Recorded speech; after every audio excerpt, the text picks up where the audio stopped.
यंत्र शिरोमणि 1539 सालीवाहन शक में श्री विश्राम पंडित द्वारा विरचित इस ग्रंथ में यंत्रों का वर्णन एवं क्रांति एवं ध्वजा पिंडों का साधनार्थ सारणियां दी गई हैं।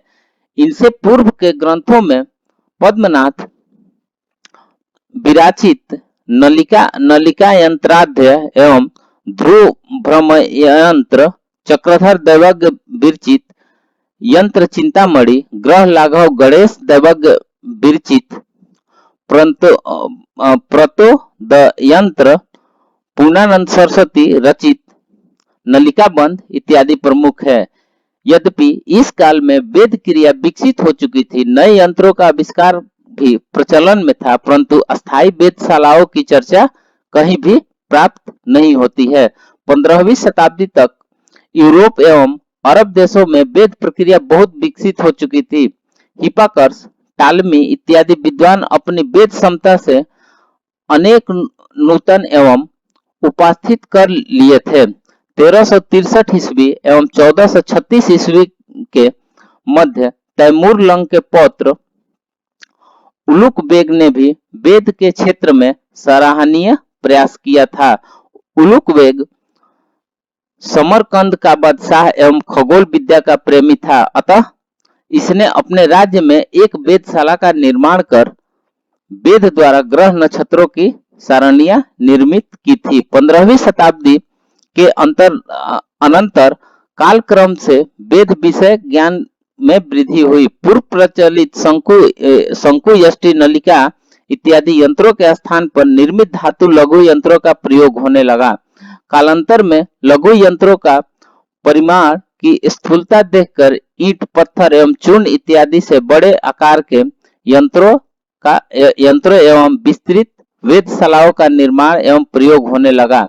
संप्रति दूरदर्शक आदि अत्याधुनिक वेद यंत्र आविष्कृत हो चुके थे एवं आजकल प्राय इन्हीं आधुनिक यंत्रों की सहायता से वेद कार्य संपादित होते हैं।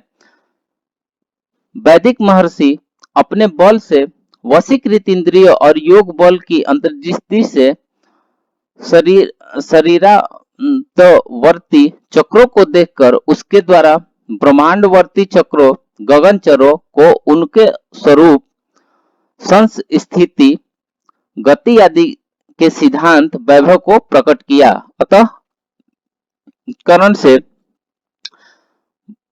अंतःकरण से ब्रह्म अवस्थित पदार्थों के यथार्थ अनुभव से साक्षात धर्म स्वरूप ऋषियों की इस प्रकार से श्रुति प्रसिद्ध है। उनके द्वारा जिस प्रकार से ज्योतिष विज्ञान के दर्शन का विस्मय ज्ञान और सिद्धांत मत प्रकट हुआ, उसी प्रकार वर्तमान समय में भी अनुसंधानकर्ताओं के द्वारा उसको जानना अवशिष्ट है। अभी तक वह पूर्ण रूप से ज्ञात नहीं है। कहने का भाव यह है कि वैदिक काल में ज्योतिष शास्त्र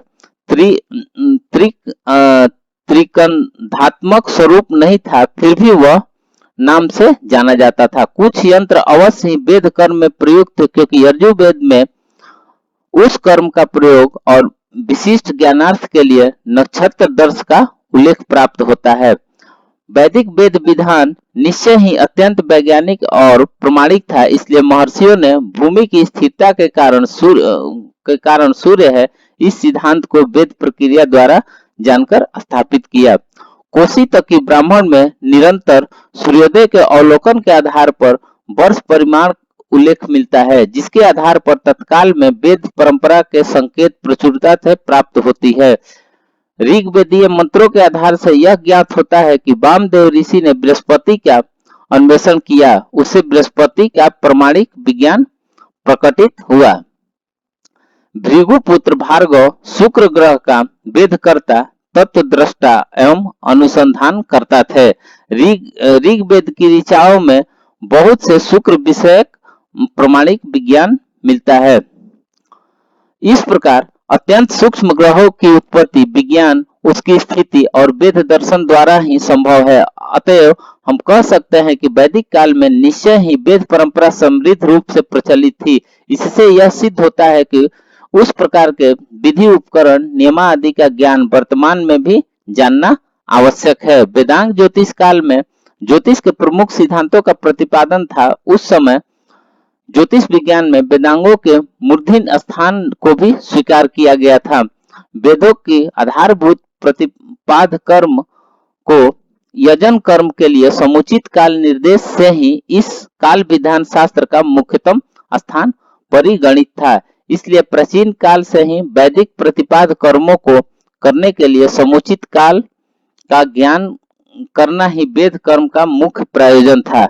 इसलिए आचार्य भास्कर कहते हैं कि प्रत्येक युग में स्व विश्वस्त ने महर्षियों से जो कहा है कि वही उसका अंश पुरुष द्वारा मय नामक राक्षस का अवबोधित कराया है। आर्ष ग्रंथ सूर्य सिद्धांत में कही गई वेद प्रक्रिया प्रमाणिक रूप से प्रस्फुटित होती है। ग्रहों की गति वसाद प्रतिदिन गति साधन तथा उनके स्थिति का ज्ञान जानने के लिए वेद प्रक्रिया स्पष्ट रूप से उल्लेख होता है। जैसे कि उन प्रयोजनों का निर्देश कर विविध वेद यंत्रों का वर्णन भी प्रभु सूर्य के द्वारा निकाला जाता है। यहाँ यंत्रों के निर्माण के लिए साथ वेद विधियां भी वर्णित है। अब यहाँ एक प्रकार का तयो यंत्र का निर्माण विधि कही जा रही है।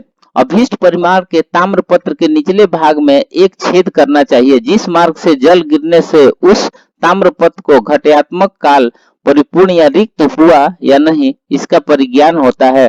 वशिष्ठ सिद्धांत में वेदोपलब्ध तिथि नक्षत्र आदि के निर्णय को भी स्वीकारना साधु कहा गया है। आर्ष ग्रंथ के अंतर्गत सर्वप्रथम खगोल विद्या वेद कर्म में निपुण ज्योतिषाचार्य आर्यभट्ट ही थे। आर्यभट्ट ने अपने ग्रंथ में वेद यंत्र विज्ञान विमर्श किया। त्रिस्कंद ज्योतिष के निर्णात आचार्य बराहमिहिर ने अपने अनुपम ग्रंथ पंच सिद्धांतिका में बहुत से शंकु आदि यंत्रों का स्वरूप परिचय एवं प्रयोजन के साथ साथ वेद विज्ञान को लिखा। शंकु दंड से ध्रुव ज्ञान को निर्देश करके पुनः शंकु को के अग्रभाग के दर्शन के आधार पर अभीष्ट स्थान अक्षांश आदि व्यवहारिक ज्ञान को प्रतिपादित किया। जल घंटी यंत्र से काल निर्माण के नूतन विधान का भी उन्होंने आविष्कार किया। उनसे निर्मापित वेदशाला मीनार की तरह है, जो अभी भी राजधानी दिल्ली में विराजमान है, किंतु वर्तमान में दर्शन के लिए प्रयुक्त नहीं है। श्रीमान लल्लाचार्य ने ज्योतिष ग्रंथ में 12 यंत्रों का विस्तार से विवेचन किया है। वह इस प्रकार है। प्रसिद्ध ज्योतिष वैज्ञानिक गोल कर्म में निपुण आचार्य ब्रह्मगुप्त प्रतिदिन वेद उपकरणों के द्वारा वेद करने के लिए उपदेश देते थे। उनके मत में सतत दिग्गणितज्ञ के एकीकरण के लिए सर्वदा वेद अभ्यास करना अत्यंत आवश्यक है। उनके द्वारा कहा गया है कि ब्रह्मगुप्त के सिद्धांत अत्यंत तार्किक आधुनिक वैज्ञानिक भी है और सभी के द्वारा प्रशंसनीय प्रत्यक्षीकृत एवं पुरस्कृत है। ज्योतिषाचार्य श्रीपति ने अपने सिद्धांत शेखर नामक सिद्धांत ग्रंथ में विविध यंत्रों एवं वेद प्रकारों का विवेचन करते हैं। इस प्रकार हम कह सकते हैं कि भारतीय प्राचीन परंपरा वेद क्रिया का परिशोषक थी। खगोलीय प्रेक्षणों के सबसे पुराने विद्यमान तथा मध्य पूर्व की प्राचीन सभ्यताओं से जुड़े हुए थे। पूरे आकाश में सूर्य और चंद्रमा की गति का अवलोकन, रिकॉर्डिंग एवं विश्लेषण करते हुए पूर्वाचार्यों ने समय और कैलेंडर का ध्यान रखा। कृषि के लिए महत्वपूर्ण मौसमों की भविष्यवाणी की और ज्योतिषीय अनुमानों में भी लगे।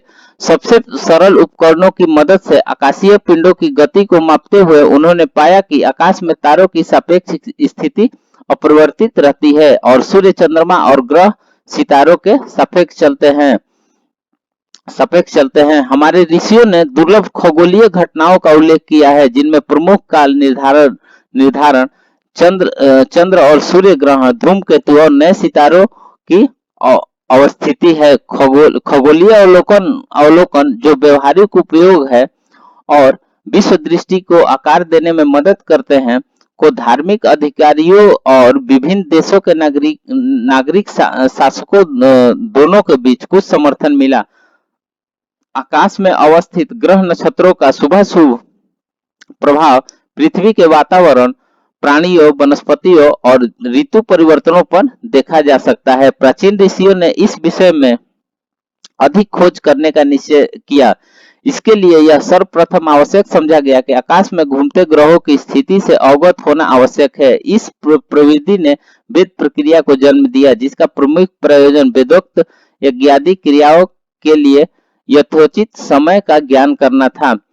साथ ही उन ग्रहों से समस्त चराचर जगत किस प्रकार से प्रभावित होता है, इस सिद्धांत का भी सम्यक प्रतिपादन करना भी वेद प्रक्रिया का लक्ष्य था, और आज वर्तमान में भी हम देखते हैं। तो इस प्रकार से आज हमने वेद की विविध प्रयोजन को देखा। तो फ्रेंड्स, जो भी आप लोग ने पढ़ा इसको कंप्लीट कीजिए, क्योंकि एग्जामिनेशन और असाइनमेंट में दोनों क्वेश्चन आएंगे। तो फिर मिलते हैं नेक्स्ट वीडियो में। तब तक से आप लोग अपना ध्यान रखिए, और तब तक के लिए धन्यवाद।